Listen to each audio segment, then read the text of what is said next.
नमस्कार। देश की बात की शुरुआत आज देश के भविष्य, बच्चों के परिश्रम, जोखिम से जुड़ी हुई एक तस्वीर से। परीक्षा देने के बाद जब ट्रेन नहीं मिली तो मालगाड़ी में सवार होने को मजबूर हो गए छात्र।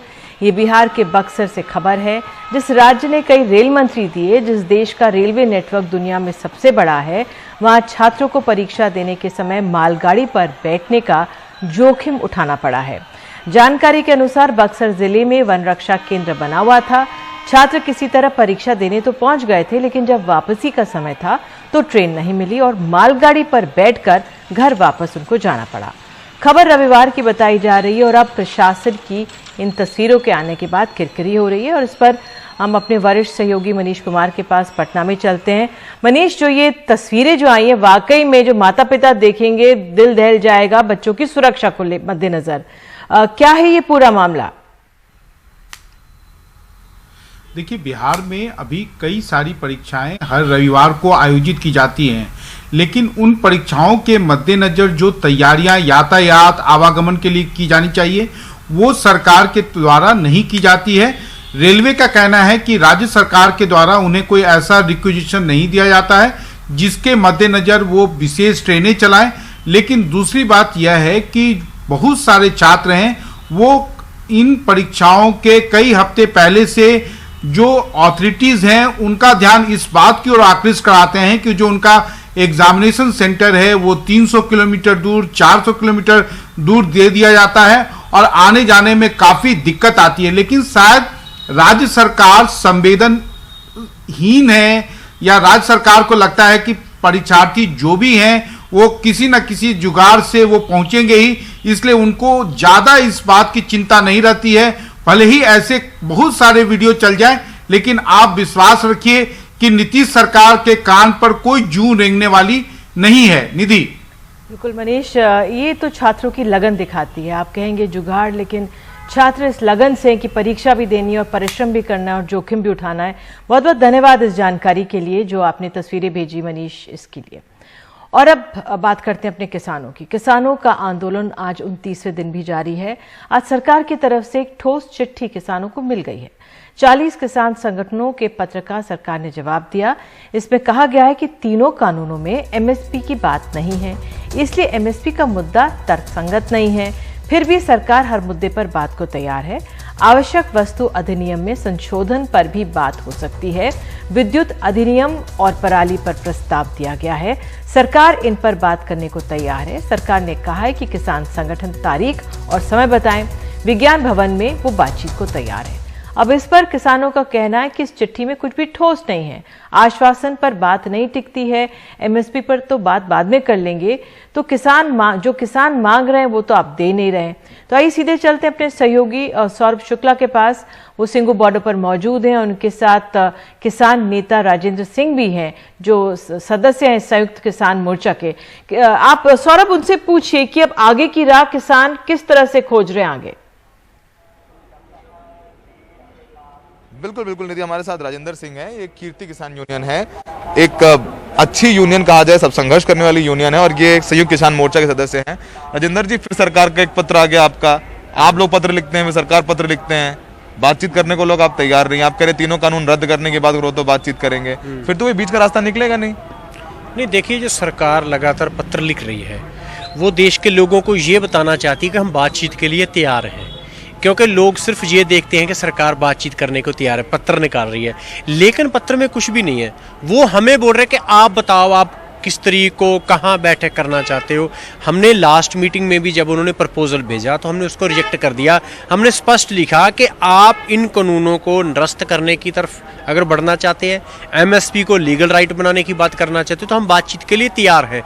लेकिन जहां तक संशोधन की बात है, हम अगर संशोधन मान ले तो क्या होगा कि हम प्रिंसिपली लड़ाई हार रहे होंगे। हम मानकर जाएंगे कि खेतीबाड़ी के बारे में अब सेंट्रल गवर्नमेंट कानून बना सकती है, जो कि संवैधानिक तौर पर ऊपर नहीं बना सकती, इसलिए हम इस लड़ाई को हारना नहीं चाहते।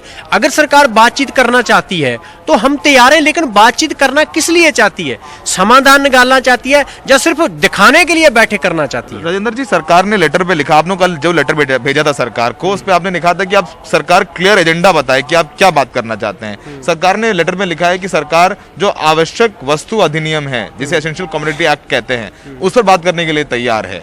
सरकार ने यह भी लिखा है कि पराली कानून को वो नहीं ला रहे हैं, जो इलेक्ट्रिसिटी अमेंडमेंट बिल है उसको नहीं ला रहे हैं। सरकार ने वो बातें लिखी हैं लेटर में, क्लियर एजेंडा बताया है सरकार ने लेटर में। 3 कानूनों के बारे में उन्होंने क्या बता रहे हैं कि 3 कानून गैर संवैधानिक है, उनका को क्या करने जा रहे हैं? एमएसपी लीगल राइट चाहिए, उसके बारे में क्या करना चाह रहे हैं? एमएसपी इन तीनों कानून का हिस्सा नहीं था, अलग से बात है, लेकिन वो आपको लिखित आश्वासन दे रहे हैं। नहीं, लिखित आश्वासन नहीं चाहिए ना, जो सिर्फ एमएसपी कैबिनेट का फैसला है, वो कोई लीगल राइट नहीं है हमारा। जब अब एपीएमसी के बाहर वो मार्केट बनाने जा रहे हैं तो ये धीरे धीरे हमारा जो एमएसपी का राइट है वो खत्म हो जाएगा। अगर सरकार, तोमर जी ने लास्ट मीटिंग में बोला कि मैं बोल रहा हूं, हमने कहा आप तो हमेशा नहीं रहोगे, आप तो हमेशा खेतीबाड़ी मंत्री नहीं रहोगे, हमेशा तो कानून रह सकता है ना, तो अब कानून पर इसको पेपर पर ला दीजिए ना, इस बात को कानून बना दीजिए कि हम एमएसपी की आपको गारंटी करते हैं। तो सरकार को क्या तकलीफ है, क्यों नहीं करना चाहती? तो राजेंद्र जी, फिर कैसे निकलेगा कोई बीच का रास्ता? 1 महीना हो जाएगा कल आप लोगों को यहाँ आए हुए। सर, बीच का रास्ता निकालने की क्या जरूरत है? सरकार सीधा रास्ता निकाले ना। सीधा रास्ता ये है कि अगर सरकार कहती है कि वो लोगों द्वारा चुनी हुई है, तो ये जो लोग हैं, ये भी तो लोग हैं, इसी देश के लोग हैं, इनको ये कानून नहीं चाहिए। सरकार कह रही कि हम आपके पक्ष में एक बढ़िया कानून बनाने जा रहे हैं, लोगों को ये कानून अच्छा नहीं लगता, उसकी खामियां भी गिना दी। वो क्यों एडामेंट है कि ये कानून रखना चाहती है? अगर लोगों की परवाह है, रास्ता निकालना चाहती है, कानून को तुरंत नष्ट करें। प्रधानमंत्री मोदी उत्तर प्रदेश के किसानों से वीडियो कॉन्फ्रेंसिंग पर बात कर रहे हैं। इसके अलावा किसान सम्मान योजना है, उसके तहत कल 18,000 करोड़ रुपए रिलीज होंगे 9 करोड़ किसानों को। प्रधानमंत्री तो बहुत कुछ कहते हैं, प्रधानमंत्री तो 15 लाख भी दे रहे थे, प्रधानमंत्री तो 2 करोड़ रोजगार भी दे रहे हैं। देखिए जी, अगर सरकार चाहती है कि वो बातचीत से हल निकालना चाहती है, सरकार अपनी पोजीशन तो क्लियर करे। दिल्ली में खेतीबाड़ी मंत्री नरेंद्र तोमर ये कहते हैं कि कानून की खामियां दूर करने को तैयार है, लेकिन जब गुजरात जाते हैं पीएम नरेंद्र तोमर, दूसरे सूबों में जाते हैं, तो वो कहते हैं कि कानून बहुत बढ़िया है। जब बातचीत करते हैं तो 40 संगठन मंत्रियों की बात कॉन्ट्राडिक्टरी है। हाँ, 40 संगठनों से बात करते हैं ऑल इंडिया के लीडर्स में, और जब मीडिया में बोलते हैं तो कहते हैं अकेले पंजाब का आंदोलन। एक बात मैं कहना चाहूंगा, 14 दिसंबर को 350 जिलों में प्रदर्शन हुआ, पंजाब के सिर्फ 22 जिले हैं। अब या तो नरेंद्र तोमर जी हमें बता दें कि वो पंजाब के उन्होंने 350 जिले बना दिए हैं, वो कैसे कहते हैं कि सिर्फ पंजाब का आंदोलन है? किसी एक स्टेटमेंट पर वो नहीं रुक रहे हैं, तो कैसे यकीन करें कि वो हल निकालना चाहते हैं? जी बिल्कुल। तो ये राजेंद्र सिंह की बातें सुनी निधि आपने, तो ऐसा लगता नहीं कि जल्द कोई बीच का रास्ता निकलेगा। कल इनकी वापस बैठक है निधि, कल इसमें तय करेंगे कि सरकार के पत्र का जवाब कैसे देना है और क्या देना है। ऐसा लग नहीं रहा है कि लोग मिलने जाएंगे अभी। बहुत बहुत धन्यवाद इस बातचीत के लिए सौरभ। तो किसानों को विश्वास दिलाने में समय लगेगा। अब मध्य प्रदेश में प्रधानमंत्री सम्मान निधि की राशि को लेकर बड़ी लापरवाही सामने आई है। प्रदेश के 70 लाख किसानों में से करीब 50,000 से ज्यादा अयोग्य किसानों के खातों में पैसे चले गए, जिनमें से अब इन किसानों को नोटिस जारी कर खाते में जमा की गई राशि वापस बुलाई जा रही है। इसमें से ज्यादातर वो किसान हैं जो आयकर देते हैं। इस बीच सरकार का कहना है कि प्रधानमंत्री किसान सम्मान निधि की 7वीं किश्त 18,000 करोड़ रुपए मध्य प्रदेश सहित देश के 9 करोड़ किसान परिवारों के खाते में ट्रांसफर किए जाएंगे। अनुराग द्वारी की खास रिपोर्ट। सीहोर में आमला के किसान लोकेंद्र कहते हैं उनके पास 1 एकड़ जमीन है। प्रधानमंत्री सम्मान निधि के 8,000 रुपए मिले थे, अब 10,000 रुपए की वसूली का नोटिस है।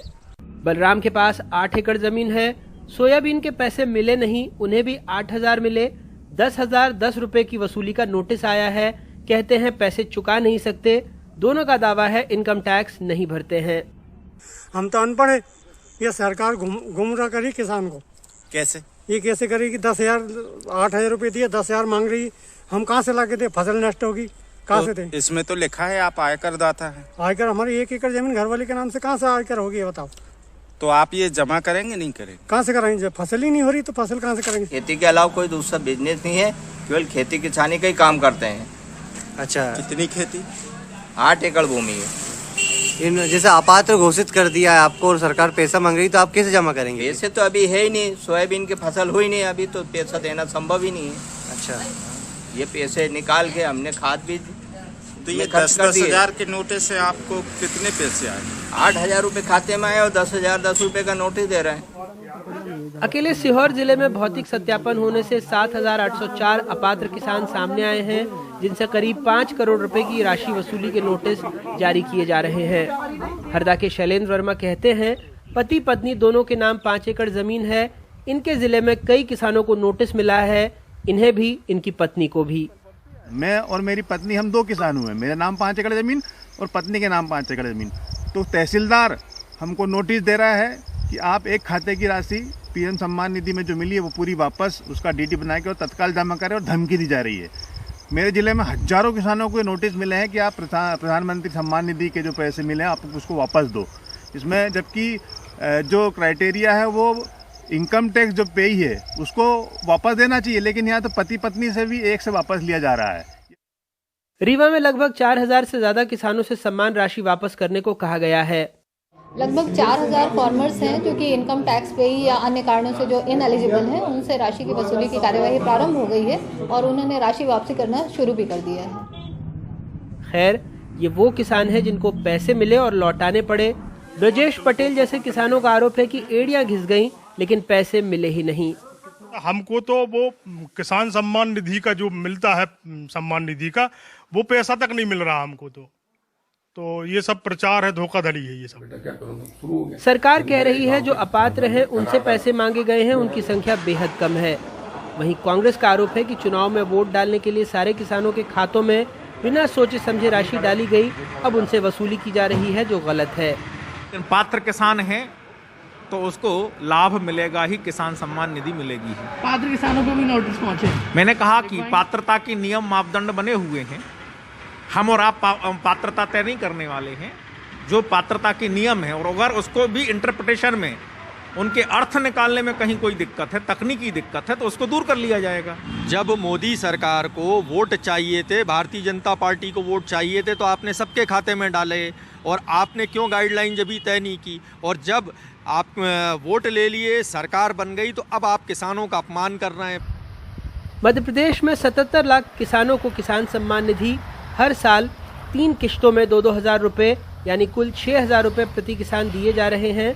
राज्य सरकार ने भी प्रतिवर्ष 2 किश्तों में 2-2 हज़ार रुपये यानी कुल 4,000 रुपये राशि देने का फैसला किया था। केंद्र और राज्य की इन योजनाओं की कुल राशि अब 10,000 रुपये बैठती है, लेकिन कई जिलों से किसानों को वसूली का नोटिस मिला है। सरकार के मुताबिक ये आंकड़ा लगभग 50,000 किसानों का है। कई किसानों का आरोप है कि पीएम सम्मान निधि के नाम पर उनका अपमान किया गया। प्रशासन का कहना है कि वो अपात्र हैं। कुछ दोष बाबुओं को भी दे देते हैं, लेकिन जो पात्र किसान सरकारी फाइलों से निकलकर अपात्र बन गए हैं, वाकई उनके लिए सम्मानित होने के बाद अपमानित होने की ही बात है। भोपाल से कैमरा पर्सन रिजवान खान के साथ अनुराग द्वारी, एनडीटीवी इंडिया। और आज कांग्रेस पार्टी किसानों के मुद्दे पर दिल्ली में भी सक्रिय हो गई है। कृषि कानूनों के विरोध में आज कांग्रेस ने मार्च निकाला। हालांकि पुलिस ने राष्ट्रपति भवन की ओर बढ़ रहे इस मार्च को रास्ते में ही रोक लिया, लेकिन राहुल गांधी समेत 3 नेता राष्ट्रपति से मिले और 2 करोड़ हस्ताक्षरों वाला ज्ञापन सौंपा। बाहर आकर राहुल गांधी ने कहा कि सरकार तीनों कानूनों को वापस ले। इस मार्च में शामिल प्रियंका गांधी ने कहा कि सरकार को किसानों की बात सुननी ही होगी। सरकार ने कहा था कि ये कानून किसान के फायदे के हैं, और देश को दिख रहा है कि किसान कानून के खिलाफ खड़ा हुआ है। और मैं प्रधानमंत्री जी से कहना चाहता हूं कि ये किसान हटेगा नहीं। प्रधानमंत्री को ये नहीं सोचना चाहिए कि किसान और मजदूर घर चले जाएंगे, नहीं जाएंगे। जब तक ये कानून वापस नहीं लिया जाएगा, जॉइंट सेशन कीजिए और कानून को एकदम वापस लीजिए। देखिए, सरकार किसानों की आवाज सुन नहीं रही है, ये स्पष्ट है। नहीं तो कोई भी कुछ भी कहे, कोई कुछ भी करे, लेकिन किसान तो बैठे हैं ना बॉर्डर पे। लाखों किसान 1 महीने से बॉर्डर पे बैठे हैं, उनकी आवाज कौन सुन रहा है? वो एक ही चीज कह रहे हैं कि हमें चोट पहुंच रही है, हमें दुख पहुंच रहा है, हम नहीं बर्दाश्त कर पाएंगे, हम नहीं सह पाएंगे ये नए कानून। तो सरकार क्यों नहीं उनको वापस ले रही? और देश की बात में आगे है बंगाल का चुनावी दंगल, जिसमें ममता दी ने लोक कलाकारों के साथ नृत्य किया।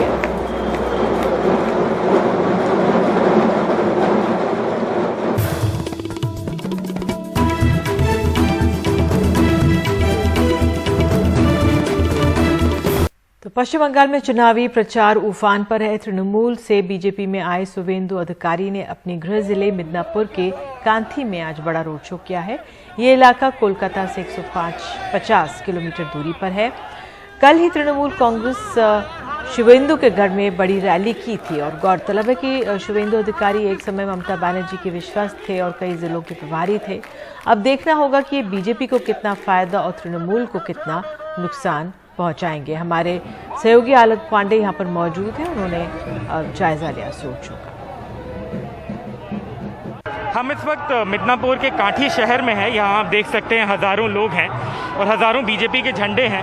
ये क्यों ज़रूरी है? ये इसलिए ज़रूरी है क्योंकि जिस आदमी को आप अपनी स्क्रीन पे देख रहे हैं उनका नाम शुवेंदु अधिकारी है। वो पहले टीएमसी के बहुत दिग्गज नेता इस एरिया में होते थे।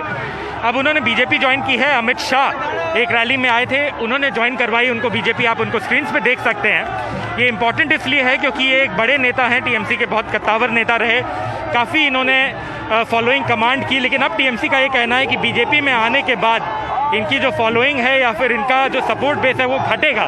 चाहे हजारों लोग ये रैली में ला पाएँ तब भी बीजेपी का ये कहना है कि इनके आने से बीजेपी के चांसेस को फर्क पड़ेगा। वो वोट जुटाने में ना सिर्फ इस एरिया में माहिर है जहां उनके पिताजी और भाई टीएमसी के एमपीज हैं, लेकिन बाकी एरियाज में भी हैं। लेकिन क्या ये बंगाल पॉलिटिक्स के एक्स फैक्टर बनेंगे?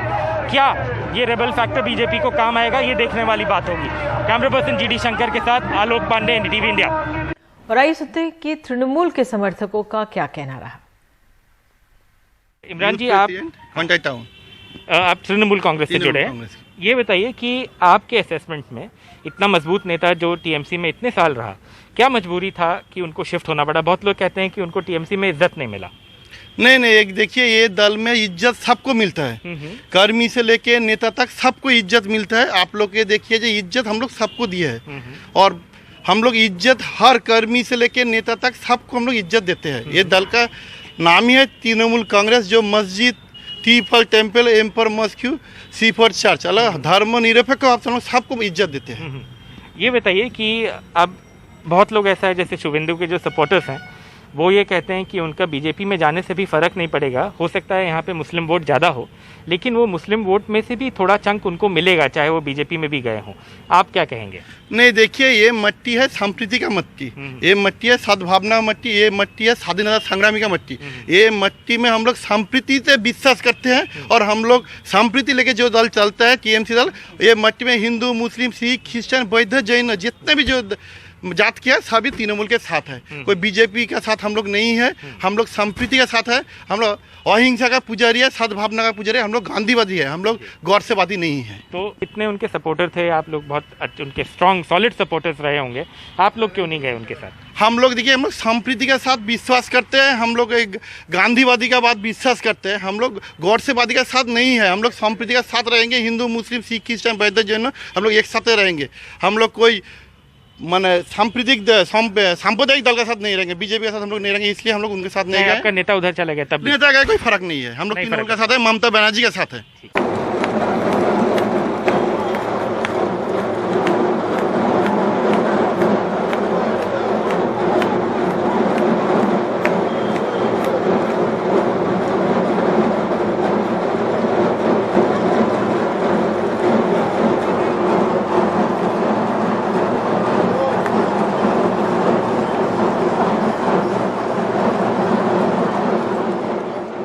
और देश की बात में आगे आपको बताएंगे किस तरह से लॉकडाउन के छोटे छोटे बोझ पड़ रहे हैं भारी।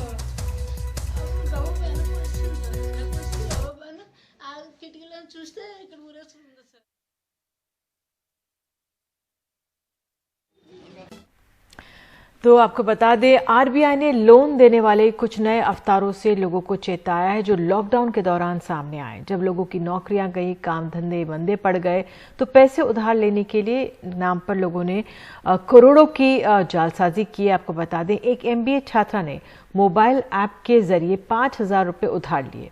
उसे धमकियां इतनी मिली जो उसकी जान पर भारी पड़ गई। उमा सुधीर की रिपोर्ट। उषा मनी का कहना है कि उनकी बेटी ने लगातार आ रहे फोन कॉल्स और उत्पीड़न की वजह से खुदकुशी करके जान दे दी। कहा जा रहा है कि उसने लोन देने वाली एक ऑनलाइन ऐप के जरिए पैसा लिया था। 25 साल की इस MBA युवती के पास कोई नौकरी नहीं थी और लॉकडाउन के दौरान परिवार की मदद करने के लिए उसने ये लोन लिया। जिस तरीके से उन्होंने मेरी बेटी को परेशान किया, उस पर यकीन करना मुश्किल है। सिर्फ 5,000 रुपयों के लिए एक के बाद एक फोन कॉल्स और तरह तरह के उत्पीड़न। जब इस तरह से मेरी बेटी की मौत की बात सामने आई तो तकरीबन 300 लोगों ने बताया कि उनके साथ भी ऐसा ही हो रहा है। हैदराबाद और आसपास के इलाकों में इस महीने इस तरह की 3 मौतों की बात कही जा रही है। इनमें से एक सरकारी कृषि अधिकारी था, एक टेक्नोलॉजी से जुड़ा था और एक किसान। सबने ऑनलाइन लोन लिया और इसके बाद फोन पर इनको परेशान करने का सिलसिला शुरू हुआ। लोन देने वाले इन ऑनलाइन ऐप्स और डिजिटल प्लेटफॉर्म के खिलाफ हैदराबाद और साइबराबाद की पुलिस ने एक बड़ा अभियान शुरू किया है। ये लोग नकद लोन पर 3 से लेकर 50% तक ब्याज वसूलते हैं। They are also active. कुछ गैरकानूनी माइक्रो फाइनेंस कंपनियां लोगों को बेवकूफ बना रही है, लोगों के मन में डर पैदा कर रही है। ये कंपनियां NCR में भी सक्रिय है। अब तक 150 लैपटॉप जब्त किए जा चुके हैं, सर्वर भी जब्त किया गया है और 8 लोगों को पकड़ा गया है। 8 people have been arrested. Hyderabad और गुड़गांव में छापेमारी करके पुलिस ने अपने आप को मैनेजर और डायरेक्टर बताने वाले तकरीबन 20 लोगों के खिलाफ मामला दर्ज किया है। इन कंपनियों ने लोगों को फंसाने के लिए सैकड़ों लोगों को नौकरी दे रखी है। बड़ी संख्या में रिकवरी एजेंट भी हैं। साइबराबाद पुलिस ने जो लोग गिरफ्तार किए हैं उनमें से एक 32 साल का इंजीनियर भी है जिसने अमेरिका से मास्टर्स किया है। उसने लोन ऐप बनाए और बेचे। उसने लोन देने के लिए अपनी 2 कंपनियां भी बनाई। 75 बैंक खातों में 423 करोड़ रुपए जब्त किए गए हैं। 200 और खातों की जांच हो रही है। आरबीआई ने लोगों से अपील की है कि वो इस तरह के ऐप्स के चक्कर में ना पड़े जो महंगे ब्याज पर लोन देती है। लोन की वसूली के लिए ये ऐप्स रिकवरी एजेंट्स की मदद लेते हैं जिनका ग्राहकों से व्यवहार बहुत रूखा होता है। हैदराबाद से उमा सुधीर की रिपोर्ट, NDTV इंडिया के लिए। और देश की बात में आगे है, उत्तर प्रदेश में एक मुस्लिम युवक चंद दिनों पहले धर्म परिवर्तन करके हिंदू बन गया, तो क्या नया कानून इन पर भी लागू होगा? एक रिपोर्ट ब्रेक के बाद।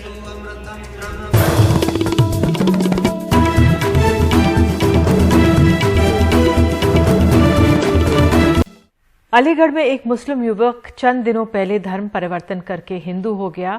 उत्तर प्रदेश के नए कानून के मुताबिक धर्म परिवर्तन के 2 महीने पहले DM से अनुमति लेनी जरूरी है, लेकिन उनका धर्म परिवर्तन करवाने वाले राइट विंग के लोगों ने इसकी जरूरत नहीं समझी। लड़का घर वापसी का जिक्र कर रहा है।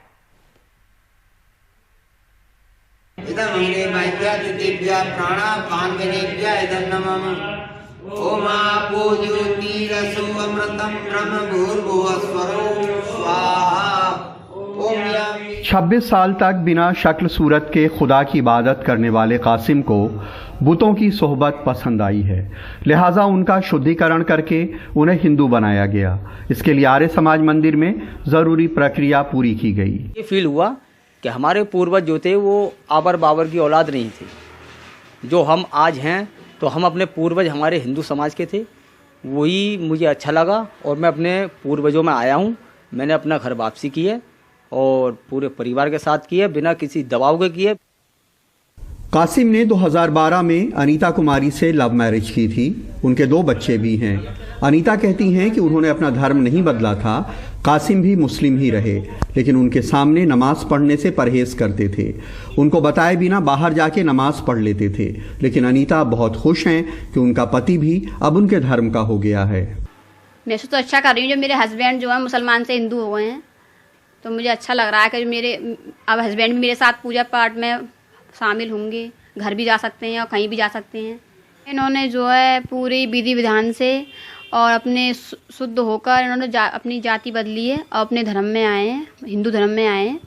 और जो है क्या नाम है, इन्होंने वो शुद्ध करवाया अपने आप को, जब ये हमारे हिंदू धर्म में आए हैं। यूपी में धर्म परिवर्तन को लेकर नया कानून बन गया है, जिसके मुताबिक धर्म परिवर्तन से 2 महीने पहले अर्जी देकर डीएम से इसकी इजाज़त लेनी होगी।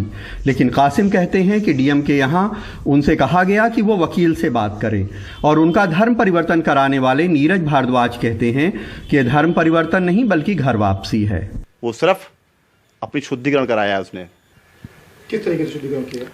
जो भी विधि विधान रहता है हिंदू समाज का, आर्य समाज के हिसाब से उन्होंने उस तरीके से लीगल तरीके से चीज़ों को किया है। कासिम उर्फ करमवीर आज एसएसपी दफ्तर पहुंचे। वहां उन्होंने अपने धर्म परिवर्तन की कहानी बताई और बताया कि कुछ मुस्लिम उन्हें धमकी दे रहे हैं, उन्हें पुलिस ने सुरक्षा दे दी है। हमने डेलीगेट इंस्पेक्टर साहब को कल बताई थी, हमने एसपी साहब को भी बताई थी, आज हम कप्तान साहब को भी बताने आए। कप्तान साहब से क्या आश्वासन मिला? जी, कप्तान साहब से हमें बहुत अच्छा मिला। उन्होंने डेलीगेट इंस्पेक्टर साहब को बुला के हमारी उस पर मुकदमा एसएसपी महोदय ने दर्ज करा दिया है और एसएसपी महोदय के अनुसार उसको सुरक्षा प्रोवाइड करा दी गई है। कासिम ने मुसलमान से हिंदू बन के कोई गैर कानूनी काम नहीं किया है, ये उनकी मर्जी है, उन्हें धर्म परिवर्तन का संवैधानिक अधिकार है। लेकिन ये कहानी सिर्फ पुलिस का रवैया बताने के लिए है कि ऐसे मामलों में जहां तमाम लड़कों को वो रोज जेल भेज रही है, कासिम को सुरक्षा दे रही है, जबकि उन्होंने उत्तर प्रदेश के नए धर्मांतरण कानून का उल्लंघन किया है, उसको तोड़ा है। अलीगढ़ में अदनान और लखनऊ में कैमरामैन राजेश गुप्ता के साथ कमाल खान, एनडीटीवी इंडिया।